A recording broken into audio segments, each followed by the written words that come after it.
Karena dari Cina, kemudian tiba-tiba ini menjadi proyek strategis nasional, kemudian Rempang dijadikan Eco City, dan kemudian semuanya seperti dikerahkan, aparat keamanan juga dikerahkan untuk pengosongan lahan karena ini mau segera dibangun sebagai Eco City, dan di belakangnya ada pengusaha bernama Tommy Winata. Saya tidak melihat bahwa ada pengerahan dari aparat keamanan ya, tapi tugas untuk meyakinkan masyarakat ini kan sebenarnya tugas pemerintah yang dalam hal ini diwakili oleh BP Batam. Karena yang punya wilayah ini kan BP Batam. Jadi sebenarnya ini bukan tugas juga MEG atau Pak Tommy, bukan tugas Pak Tommy. Pak Tommy itu melakukan kerjasama dengan dengan Batam itu, BP Batam, dalam kondisi clear and clean. Jadi nggak ada urusannya. Asa Tommy Winata di Selat Malaka. Tommy Winata, konglomerat grup Artagraha yang punya multi bisnis dan juga investasi, ini memegang hak eksklusif mengelola Rempang Eco City di Pulau Rempang, Kepulauan Riau. Lewat PT Makmur Elok Graha, Tommy Winata atau TW memegang proyek strategis nasional alias PSN selama 80 tahun. Pulau Rempang, Selat Malaka adalah jalur strategis investasi kawasan Selat Malaka. Gambar ini, saudara, diambil oleh fotografer harian Kompas, Benediktus Krisna Yogatama, di kantor Kementerian Koordinasi Bidang Perekonomian. Ini di Jakarta, tepatnya adalah Rabu, 12 April 2023. Mengapa kami sebut nama konglomerat Tommy Winata? Karena yang bersangkutan merupakan pemilik dari PT Makmur Elok Graha, perusahaan pemegang hak eksklusif dan juga turut hadir di peluncuran proyek strategis pemerintah ini. Kita lihat, ini dia sosoknya di bagian paling kanan. Ya, kami bacakan juga siapa saja yang hadir dalam foto ini. Dari kiri ke kanan, yang pertama menggunakan batik biru, ini merupakan Kepala Badan BP Batam, yang juga Wali Kota Batam, Muhammad Rudi. Berikutnya, Gubernur Kepulauan Riau, Ansar Ahmad. Yang ketiga adalah Menteri Koordinator Bidang Perekonomian Erlangga Hartarto, Wakil Menteri Agraria dan Tata Ruang Bidang atau Badan Pertanahan Nasional Raja Juli Antoni, staf ahli Menko Perekonomian Ellen Setiadi, dan juga pemilik perusahaan pengembang wilayah PT Makmur Elok Graha atau MEG, Tommy Winata. Namun, asa Tommy Winata mengembangkan wilayah barat Indonesia sebagai gerbang investasi dihadapkan konflik warga yang enggan digusur. Tommy Winata merupakan pemilik grup Artagraha atau Artagraha Network. Kalau kami buka di website graha.net ya, ini ada 4 core bisnis, yaitu sektor pertama adalah telekomunikasi, ya, keuangan, di mana Tommy Winata ini menjabat sebagai Wakil Komisaris Bank Artagraha. Selanjutnya adalah, dan juga nama Tommy Winata ini tercantum di bursa. Lalu Artagraha juga mengelola sektor industri. Di dalamnya sedikit disebut tentang Bandara Kertajati, ada juga stasiun kereta cepat Jakarta-Bandung di Kerawang, Jawa Barat, dan terakhir adalah di bidang properti. Mungkin bagi Anda yang bekerja di Jakarta kenal dengan kawasan bisnis CBD Sudirman. Lalu ada juga Hotel Borobudur dan banyak sekali bisnisnya. Kita balik lagi, saudara, ke Pulau Rempang. Pulau ini punya profil yang dihuni sejak tahun 1834. Pulau ini memiliki luas sekitar 16.583 hektar, ya, di mana ini terdiri dari 2 kelurahan, yaitu Rempang Cate dan juga Sambulang. Jumlah penduduknya juga cukup banyak, yaitu sekitar 7.512 jiwa. Hampir sekitar 19 tahun ya tak bergerak. Tahun ini ya di 2023 Rempang Eco Park resmi meluncur. Kata Menteri Investasi Bahlil Lahadalia, Sinyi Group akan membangun hilirisasi pasar kuarsa. Maksud kami akan membangun hilirisasi pasir kuarsa, ya, hilirisasi pasir kuarsa di kawasan Rempang dengan investasi sebesar 11,6 miliar dolar atau sekitar 175 triliun rupiah.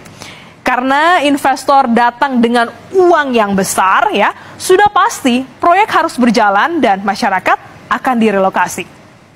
Masalahnya, saudara, pembukaan kawasan industri atau kawasan ekonomi khusus ini dianggap selalu rentan membuat masyarakat pesisir selalu terusir. ada janji Jokowi yang disebutkan ya. Presiden bilang begini, kira-kira berulang kali saya tekankan PSN ini tujuannya memberi manfaat untuk rakyat, bukan sebaliknya justru menderitakan masyarakat. Apakah masyarakat adat Rempang akan terusir saat Indonesia juga butuh investasi? Butuh jalan tengah yang tak membunuh keduanya. Investasi jalan, masyarakat tak gigit jari. Sosok konglomerat di balik proyek Pulau Rempang Eco City adalah Tommy Winata. Ia merupakan salah satu pengusaha terkaya di Indonesia, dengan kekayaan bersih mencapai 17,7 triliun rupiah pada tahun 2023. Tommy Winata memiliki banyak bisnis di berbagai sektor, antara lain properti, perhotelan, hiburan, dan media. PT Makmur Elok Graha, MEG anak perusahaan Arta Graha Group milik Tommy Winata, merupakan perusahaan yang ditunjuk untuk mengembangkan Pulau Rempang. Proyek ini ditargetkan akan menghabiskan dana investasi sebesar 381 triliun rupiah. Proyek Rempang Eco City akan mengubah Pulau Rempang menjadi kawasan wisata dan industri modern. Kawasan ini akan dilengkapi dengan berbagai fasilitas, antara lain hotel, resort, pusat perbelanjaan, dan pelabuhan. Pembangunan proyek ini telah menuai penolakan dari warga Rempang. Warga khawatir bahwa pembangunan proyek ini akan merusak lingkungan dan menggusur lahan mereka. Tommy Winata telah membantah tudingan tersebut. Ia mengatakan bahwa pembangunan proyek ini akan dilakukan dengan memperhatikan kelestarian lingkungan dan kepentingan masyarakat. Kepada Bapak Presiden yang terhormat dan kepada Bapak Tentara Nasional Indonesia, kami seluruh masyarakat Rempang yang berada di 16 titik kampung tua ingin menyampaikan aspirasi kami kepada Bapak bahwa kami telah berjuang selama 1 tahun lebih mempertahankan kampung nenek moyang kami yang sudah turun-temurun kami diami.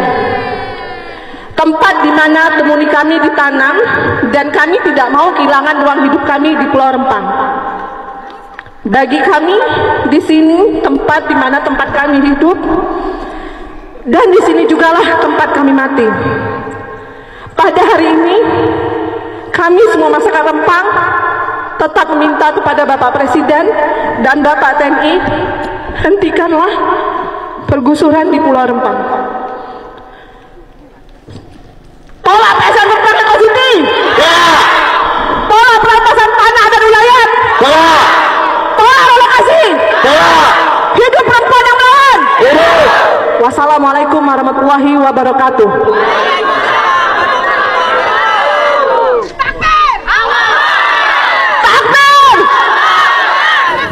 Data kami masyarakat yang terdampak penggusuran di limit titik kampung tua itu dengan data yang disampaikan oleh BP Batam ke pihak DPR pusat itu terlalu jauh selisihnya. Kami sudah memegang datanya. Mungkin di sini kami bisa jelaskan datanya bahwa dari 5 titik kampung yang dijadikan tahap pertama itu jumlah KK-nya itu sekitaran 700, kemudian yang sudah direlokasi itu baru sekitar 162, sedangkan yang masih bertahan itu sekitar 518 KK. Jadi itu terlalu jauh dari pernyataan BP Batam yang mengatakan bahwa yang sudah direlokasi itu 433, yang menerima relokasi 219, dan yang sudah pindah hunian 41. Pingin kami transparansi pihak BP Batam itu untuk membuka data. Pihak DPR khususnya Komisi 6, saya menghimbau kepada mereka untuk turun ke lapangan ataupun kami diundang ke gedung mereka untuk kita mengklarifikasi data antara BP Batam dengan data kami di masyarakat. Yang pada intinya kami berharap bahwa DPR itu adalah perwakilan masyarakat, perwakilan rakyat. Pak, ini kan ada perbedaan angka jumlah KK. Bisa dijelaskan nggak Pak cara warga menghimpun data total jumlah KK itu 700 itu dapat dari mana? Datang ke rumah-rumah atau gimana? Sebenarnya simpel aja. RT yang ada di kampung yang terdampak pertama itu itu sebagian masih berfungsi. Kalaupun tidak berfungsi, masyarakat setempat juga tahu bahwa data itu ada yang sudah pindah, yang belum pindah itu akan ketahuan di situ. Paling mudah mencari data itu di lapangan. Berarti kita turun langsung gitu Pak? Iya, kita turun langsung ke lapangan. Perasaan warga gimana Pak kemarin dibilang minoritas yang menolak? Kami sakit hati dong, kecewa. Kami dianggap minoritas, makanya kami berbicara di sini berbicara fakta, bukan berbicara seperti yang dibilang oleh BP Batam itu hanya berbicara data, tetapi mari kita beradu data di sini. Semua warga kami ini berharap untuk DPR pusat itu datang ke lapangan untuk melihat langsung. Gagasan aja Pak, berarti masih mayoritas ya di 5 kampung yang menolak? Masih mayoritas. Makanya kita BP Batam itu mengundang mereka, kita bukaan data aja. Tahu. Karena begini deh, BP Batam ini bikin data segitu besar, itu data yang bengkak. Saya bisa katakan data yang bengkak, karena kemarin terjadi peristiwa di tempat saya ini, di RT saya ini. Saya ini RT deh, ya di RT saya ini ada masyarakat yang mengaku-ngaku masyarakat Sembilan Hulu, ini Sembilan Hulu namanya. Tapi saya tidak kenal dengan itu masyarakat. Nah, dia daftar atas nama Sembilan Hulu. Jadi di sini data itu jadi bengkak. Nah, kenapa adik tanya deh bagaimana cara mencari data? Ya gampang. Saya RT kok saya tahu data masyarakatnya berapa. Saya tinggal jelaskan aja, yang udah pindah sekian, yang masih bertahan sekian.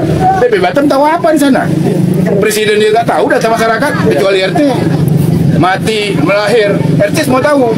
Kalau tadi masalah terkait kedua tadi kan itu ada pemaparan dari pihak BP Batam masalah harus digusur dan harus dibikin pelabuhan di daerah terdampak ini. Jadi kami sangat kecewa dengan bahasa BP Batam itu. Kenapa kami kecewa? Karena kami mayoritas nelayan. Jadi kalau seandainya mereka memaksa untuk membangun di daerah kami, artinya sama dengan mereka membunuh kami orang nelayan. Nah, makanya kami sangat keberatan dengan bahasa itu. Tolong, jadi kami minta bantu dengan Pak Presiden dan TNI, mohon untuk bagaimana caranya pemerintah mengatasi masalah ini. Kalau memang mereka memaksa untuk bikin pelabuhan dan pembangunan di sini, otomatis mereka membunuh kami kaum nelayan. Itu membunuh. Karena kami tidak akan bisa beraktivitas lagi. Kita kan tahu, kita pasti tahu semua kalau udah dibangun di areal itu kita tidak akan bisa lagi untuk lewat. Jangankan mau mencari makan, lewat aja tidak bisa. Itu sudah pasti itu, sudah pasti tidak bisa dielakkan lagi. Jadi maka itu kami merasa keberatan. Karena kalau kita tengok dari RDP itu, BP Batam ini kayaknya memaksa. Nah, memaksa harus jadi barang ini. Jadi mereka tidak memperhatikan masyarakat kecil ini. Selama ini sosialisasi tidak ada, segala macam. Mereka main di atas. Jadi kita di bawah ini diinjak-injak. Jadi mohon sekali lagi mohon kepada Bapak Presiden, pemimpin tertinggi negara Republik Indonesia, mohon perhatikan kami. Kalau untuk perjuangan kami tidak akan surut. Kami tetap berjuang. Sampai bagaimana ke depannya nanti untuk perjuangan tetap, malah kami meminta kepada kawan-kawan, mari kita lebih lagi daripada yang sekarang itu untuk perjuangan. Bukan malah mundur ya, bukan malah dibilang BP Batam begitu kami takut. Mohon maaf, kami tidak takut. Apapun yang terjadi. Karena kenapa kami harus takut? Kami tidak salah. Seperti yang sering saya bicarakan, kalau kampung itu identitas untuk kami. Tidak punya kampung, tidak punya identitas. Macam mana kami mau balik kampung kalau tak ada kampung? Jadi hari ini orang yang sudah relokasi itu mereka sudah hilang identitasnya. Mau balik kampung masyarakat udah tidak suka. Padahal mereka orang asli. Jadi itu. Jadi kampung itu susah mau dibilang dengan kata-kata. Kalau kampung, karena banyak sejarah di situ. Kami ini kan orang laut. Kalau saya tahu aja kerja laut itu dari kecil, dari SD saya udah kerja laut sampai saya udah ubanan. Kerja laut ini. Jadi laut itulah menghidupi kami, menyekolahkan anak kami. Nah, kalau kami ya, lain dengan petani. Kalau saya ini memang kehidupan saya memang dari laut, ladang saya di laut. Jadi kalau udah dibikin macam itu, saya bilang tadi seperti membunuh. Kalau petani kalau pindah ke tanah suruh makan apa? Sama juga dengan petani. Kalau hanya dikasih tanah 500 meter, sama dengan membunuh petani. Katanya kan kurang lebih begitu. Masyarakat kan? Katanya mau mensejahterakan masyarakat. Jadi masyarakat yang mana?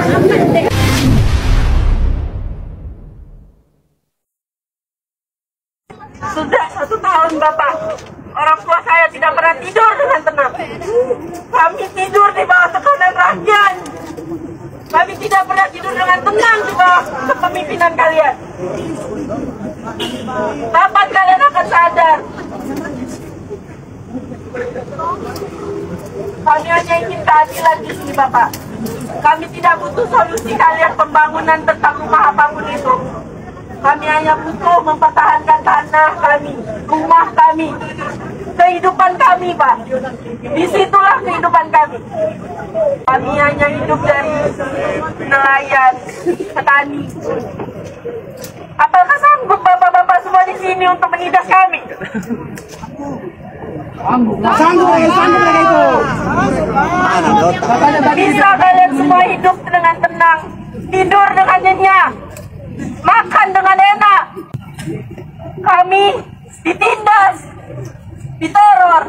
Bapak-bapak semua pasti sudah melihat kejadian pada 18 Desember kemarin. Orang tua kami diserang. Di mana tindakan kalian? Sudah tidak ada keadilan di negeri ini, Pak. Weh, dengar itu. Yang penting mereka yang makan enak. Kami berdiri di sini ingin meminta solusi, bukan pengalihan dari tindak lanjut yang akan kalian lakukan. Mohon untuk didengarkan secara baik-baik, Bapak. Tuntutan kami, keinginan kami, hak kami, bukan kewajiban kami yang ditentukan dari kalian.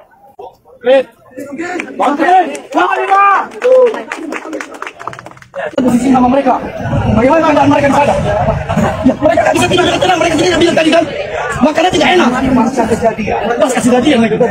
Pasca kejadian langsung, ya, saya akan dekat pimpinan langsung, ya, menempatkan personil supaya tidak melebar kemana-mana. Tapi sebelumnya sudah ada kejadian seperti itu. Mereka melapor lagi, tapi kejadian lagi tanggal 18. Mereka kok sebelum itu ada lagi kejadian, Pak. Sebelum ini, sebelum tanggal 18. Bapak tahu nggak? Bapak tahu kan itu? Kenapa terjadi lagi? Kenapa? Yang katanya polisi sudah bergerak. Kami mau mendengarkan Bapak DPR sendiri kayak mana tuh Bapak terhadap masyarakat. Kan Bapak atas kami, kepala kami, orang tua kami pengen ngedengar sendiri dari Bapak. Demo. Apa yang tadi disampaikan orasi dari sahabat-sahabat mahasiswa sudah kami dengarkan. Terus akan menyampaikan tuntutan. Sekarang tuntutannya apa? Bapak dulu. Biar kami dibacakan, kami dengarkan. Bila perlu secara resmi, agar ketika catatan secara resmi itu kami di DPRD Kota Batam keputusannya kolektif kolegial. Kami akan mengkoordinasikan dengan Forkopimda juga. Ini dalam rangka mencari solusi terbaik bersama-sama. Maka hari ini, saat ini saya menemui seluruh adik-adik mahasiswa, kawan-kawan mahasiswa ini dalam rangka apa sih yang mau disampaikan. Setelah disampaikan, nanti akan kami rapatkan di internal kami DPRD Kota Batam dan kami akan koordinasi dengan Forkopimda. Apa yang disampaikan oleh Pak Kapten tadi, ini sudah menjelaskan kejadian kemarin. Dan para aparat sudah mencarikan solusi terbaik apa yang harus dilakukan untuk Kota Batam dan masyarakat Kota Batam. Singkatnya, mohon dibacakan, biar kami dengarkan, dan nanti kami minta catatan tertulisnya agar kami carikan solusi terbaik di DPRD Kota Batam. Demikian, silakan. Jangan dengar semua kuping-kuping orang ini semua. Yang di dalam itu dia dengar juga. Baik, Bapak. Pertama, sebelum saya menyampaikan surat partai integritas sebuah tuntutan, saya ingin menanyakan komitmen Bapak terlebih dahulu agar kami tidak sama seperti yang ada di DPR Batam. Semangat, Bapak. Kami sudah dibohongi oleh DPR Batam, maka dari itu kami DPRD tidak ingin seperti itu.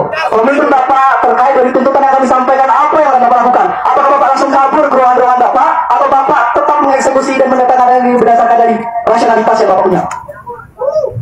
Dibacakan dulu tuntutannya. Ya, Bapak dulu. Setelah dibacakan, Bapak jangan masuk ke dalam. Jadi ya, Pak ya. Jangan kabur ke NPP Batam. Kita yang kami marah. Setelah dibacakan. Nah, komitmen Bapak dulu. Baca dulu. Baik, teman-teman, kita semangat kita bacakan terlebih dahulu. Bismillahirrahmanirrahim. Dengan izin Allah Subhanahu wa taala dan restu Maha Bapak, kami dari Komisi Kerakyatan Wilayah Sumatera Bagian Utara, Daerah Kepulauan Riau, bersama aliansi mahasiswa Kota Batam, bersama Kordum dan Korlap yang ada di kampus-kampus yang ada di Kota Batam, menyampaikan tuntutan serta surat fakta integritas DPRD Kota Batam untuk masyarakat Rembang. Yang pertama, media silakan direkam, dicatat, dan Bapak silakan didengarkan baik-baik. Saya akan menjelaskan dengan tempo yang sejelas-jelasnya. Pertama, DPRD Kota Batam memanggil stakeholder terkait yang diantaranya ada dan Polresta Barelang guna membahas dan menyelesaikan kekerasan hak asasi di Rempang. Yang kedua, meminta DPRD Kota Batam untuk menyurati Komnas HAM RI agar diadakannya posko pengaduan terkait pelanggaran hak asasi yang ada di Kota Batam, terkhusus di Pulau Rempang.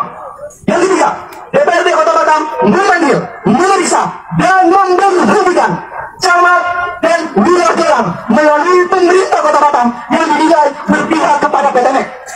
Empat, DPRD Kota Batam meminta atau merekomendasikan DPRD Kepri untuk memanggil gubernur guna menyelesaikan permasalahan di Rempang karena dinilai mempunyai tanggung jawab atas wilayahnya. Yang kelima, DPRD Kota Batam memanggil Polresta Barelang agar Polresta Barelang menjalankan peraturan Kapolri nomor 6 tahun 2018 tentang pengawasan anggota Polri, yaitu mencopot Kapolres sekarang dari dan yang keenam, yang terakhir, meminta DPRD Kota Batam membentuk pansus untuk melakukan investigasi terhadap pelanggaran HAM yang ada di Rempang. Berikut merupakan 6 tuntutan yang kami rumuskan, yang kami lahirkan, yang kami sampaikan untuk memperlihatkan kepada masyarakat Rempang secara tanggalan. Buya mahasiswa. Dengan demikian, kami meminta tanggapan Bapak Ketua DPRD selaku Dewan Pengkhianat Rakyat. Waktu kampanye jelas-jelas aja. Terima kasih. Bisa kami bawa suratnya? Sini. Karena ini besok akan saya rapatkan dengan unsur pimpinan DPRD. Tidak bisa, karena gini, yang namanya DPRD Kota Batam itu pengambil keputusannya kolektif, kolegial. Maka suratnya bahwa kami terima, nanti dengan dasar surat ini kami akan merapatkan, kami akan keputusan untuk kemudian kita tindak lanjuti. Terus kalau Bapak menolak bagaimana? Ya intinya seperti itu. Kalau kawan-kawan mahasiswa mempercayakan kepada kami, kalau hal tersebut tidak bisa, maka kami sudah ketemu, sudah mendengarkan, dan sudah meminta apa yang menjadi usulannya untuk kami carikan solusi dan tindak lanjutnya. Kami, masyarakat Rempang Galang, menolak keras realokasi 16 titik kampung tua. Meminta kepada pemerintah tolong di cross check ulang pernyataan yang telah mereka bikin selama ini. Tolak realokasi harga mati. Assalamualaikum, halo brother. Mau makamnya. Right. Jadi kita sekarang berada di Sembulan. Kita bersama masyarakat dan bersama LBH, Lembaga Bantuan Hukum. Alhamdulillah, semoga semuanya berjalan dengan lancar. Kakak kita yang paling cantik ini.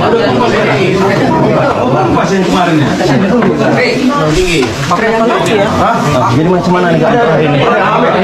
Untuk hari ini ya kami mohon kepada pemerintah tolonglah perhatikan keluarga kami yang ada di Rempang Galang, karena kami di sini ini semuanya tidak mau direalokasi. Kami tetap bertahan di tempat kami apapun yang akan terjadi. Oke, pernyataan mengenai warga Rempang yang siap direlokasi sama Pak Menteri Investasi Pak Bahlil kemarin itu gimana Kak ceritanya? Ada tanggapan Kakak? Kalau menurut saya keputusan itu sepihak. Keputusan itu sepihak, yang dituakan di sini mereka lah yang memutuskan tanpa konfirmasi ke masyarakat. Itu dia ya? Iya. Berarti nggak ada konfirmasi sama masyarakat? Tidak ada konfirmasi ke masyarakat. Di garis bawahin? Iya. Ya kan? Jadi Kak, kita kan yang real aja dan nyata-nyata aja, gitu ya kan?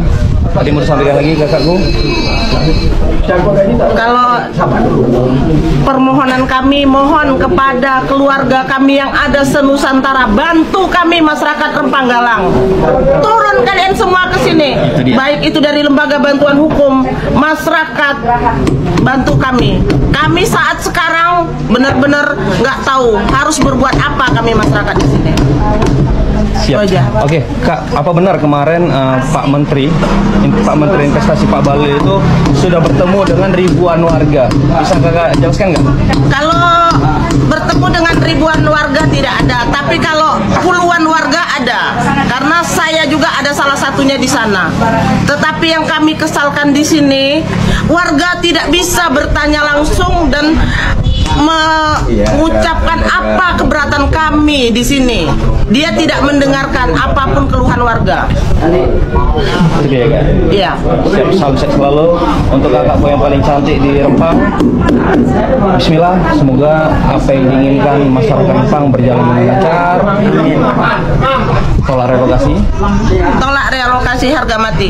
Itu dia. Ya, aku mengucapkan terima kasih untuk teman-teman semua di luar Batam yang sudah unjuk rasa di kota-kota kalian, Jakarta, Medan, dimanapun kalian berada. Terima kasih sudah support tolak relokasi untuk Pulau Rempang, Galang, Batam ini guys. Luar biasa ya kak. Sabar-sabar kak. Bismillah kak. Cepatin banget guys. Oke, aku bersama masyarakat Rempang.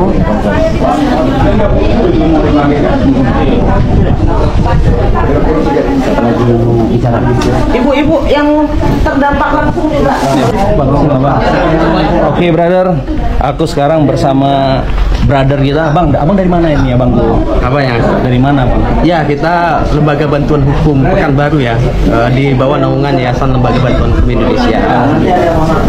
Ya, kita di sini membantu warga dalam memperjuangkan hak-haknya, hak-hak terhadap kehidupan mereka, tanah mereka, dan hak asasi manusia mereka yang dirampas dan kemudian dia menolak, itu nggak boleh diintimidasi.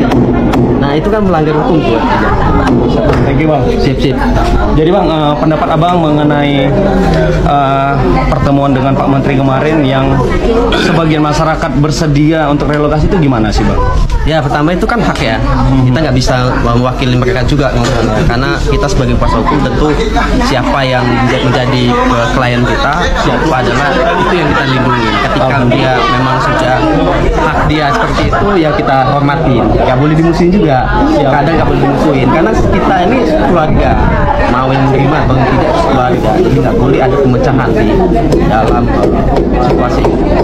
Siap, luar biasa guys, warga Pekanbaru support guys, ini luar biasa nih, abang kita yang paling ganteng nih guys. Oke nih, thank you bang. Ya bang. Siap guys, alhamdulillah udah ngumpul semua. Dipindah rumahnya katanya, dibangunkan rumah. Makanya kan harga mati, kami tidak mau digusur. Itu intinya. Tidak mau digusur dan ya.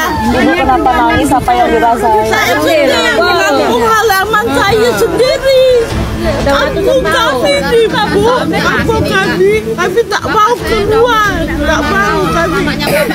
Walaupun ditembak mati kami tak mau. Kami tak mau keluar dari kampung kami. Kapan Jokowi kami tak nak keluar pokoknya. Ibu tak boleh bercakap sendiri. Kalau ada Rudi memang berpantai deh. Pokoknya keluarga kalau ternyata dipaksa mau ngelakuin apa bu? Ya, dek kami sampai mati ke rumah kami itulah, dek kami lawan dek. Tak ada pokoknya dek. Walaupun rudinya kat rumah kami 10 juta, 5 juta tak laku. Ada tengok rumah kami ni. Ada tak harga 10 juta, ada tak 5 juta. Kami harga Melayu kami dijatuh dia betul-betul dek. Macam mana lah dek, kami diinjak ke kampung halaman kami. Bukan tanah dia, tanah nenek moyang kami. Ini bukan kami beli, ini pusaka nenek moyang kami. Kenapa kami masyarakat Rempang mau diusir dari kampung kami? Jadi kami dari masyarakat sangat kecewa sebenarnya pada PP Batam tidak mau mendengar keluh kesah kami. Yang mereka mau, mereka aja yang harus kami dengar. Sampai saat ini mereka juga mau mengusir kami. Betul. Kalau bisa cepat mungkin kami mau digeser dari kampung kami. Tapi jangan harap kami masyarakat mau pergi dari kampung kami, karena asli masyarakat ini menolak keras kami mau dipindahkan. Kami tidak mau diiming-imingkan dengan apapun, apalagi kami mau dipindahkan. Karena kami masyarakat itu sudah ratusan tahun tinggal di kampung kami. Apabila kami mau digeser-geser atau dipindahkan, kami tidak mau menolak keras lah pokoknya. Kami dari masyarakat Rempang tidak akan mau dipindahkan, diiming-imingkan dengan apapun. Hidup Melayu! Bertahan sampai akhir hidup kami. Jangan kami mau dipindahkan ataupun mau diapa-apakan. Itu dari kami masyarakat. Assalamualaikum warahmatullahi wabarakatuh. Hidup Melayu. Tolak investasi yang merusak laut dan darat. Takbir. Tapi ingat, tanah leluhur kami jangan diganggu. Apalagi nanti kuburan bapakku gue ganggu. Bunuh-membunuh pun aku mau ini Pak Yudo Margono. Oke lah ya. Jokowi, apa maksud kau dengan kejadian di Rempang ini? Apa maksud kau?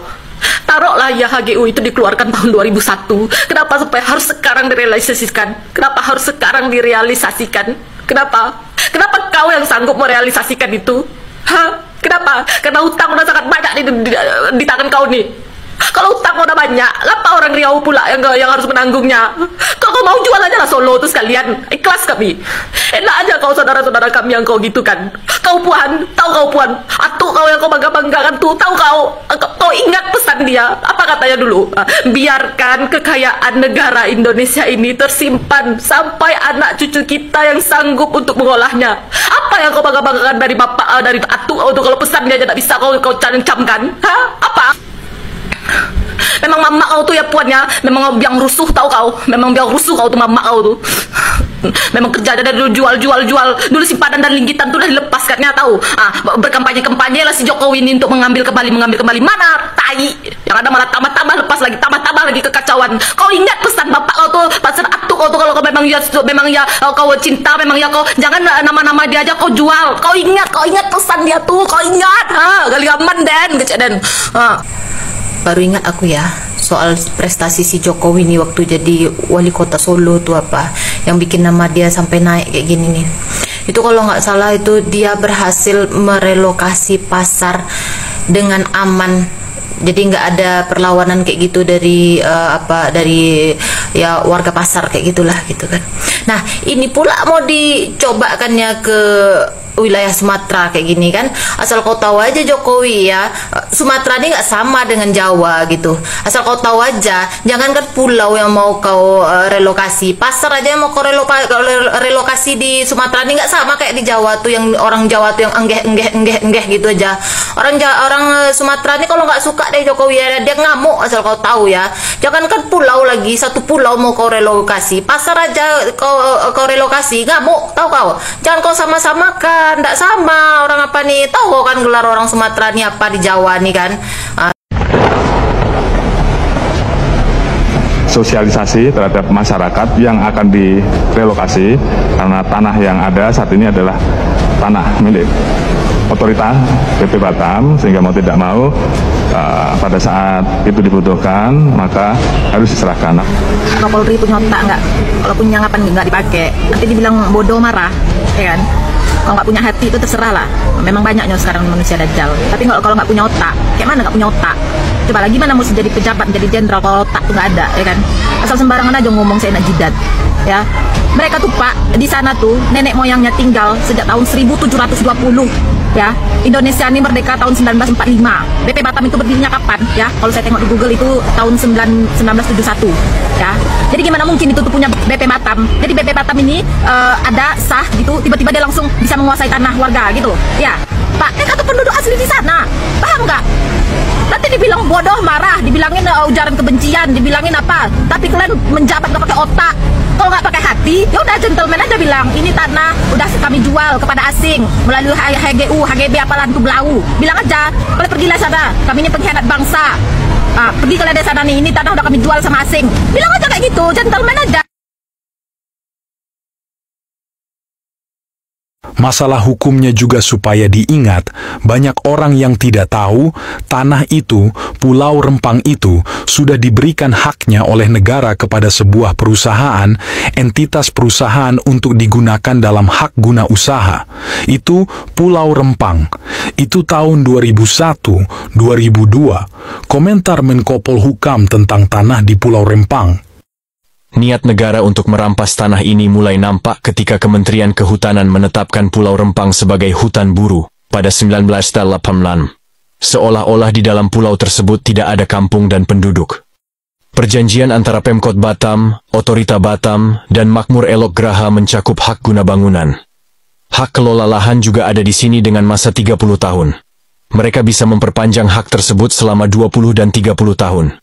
Jadi, bila ditotal, dapat menjadi 80 tahun. Residu investasi terlihat semakin kuat. Terutama saat DPRD Kota Batam, pada 17 Mei 2004, mengeluarkan surat yang berisi persetujuan terhadap langkah Pemkot Batam dalam mengembangkan Pulau Rempang. Secara khusus, menjadi kawasan perdagangan, jasa, industri, dan pariwisata. Surat tersebut juga berisi persetujuan DPRD Kota Batam terhadap investasi PT Makmur Elok Graha, MEG. Kemudian, pada 26 Agustus 2004, pemilik PT MEG, Tommy Winata, menyetujui kerjasama dalam bentuk nota kesepahaman dengan Pemkot Batam. Pada 2007, Otorita Batam berganti nama menjadi Badan Pengusahaan, BP, Batam. Perubahan itu terjadi setelah ditandatanganinya Peraturan Pemerintah Nomor 46 Tahun 2007. Isinya soal penetapan kawasan Batam sebagai kawasan perdagangan bebas dan pelabuhan bebas untuk jangka waktu 70 tahun. Kawasan tersebut meliputi Pulau Batam, Pulau Tonton, Pulau Setokok, Pulau Nipah, Pulau Rempang, Pulau Galang, dan Pulau Galang Baru. Tak lama setelah itu, Presiden Soeharto mengeluarkan keputusan Presiden, Kepres, nomor 28 tahun 1992, yang berisi penambahan Pulau Rempang dan Pulau Galang, sebagai pengembangan wilayah lingkungan kerja daerah industri Pulau Batam. Ini sekaligus menetapkan dua pulau tersebut sebagai wilayah usaha kawasan berikat, bonded zone. Pulau Batam sendiri telah dilihat sebagai kawasan pembangunan yang potensial dalam keputusan Presiden nomor 74, tahun 1971. Sehingga, keputusan itu melahirkan Otorita Batam. Otorita Batam mendapat HPL, hak pengelolaan, dari pemerintah Indonesia, berdasarkan keputusan Kementerian ATR BPN 9 Schweiz, tahun 1993, di mana kemudian Pulau Rempang dan Pulau Galang adalah merupakan cakupannya.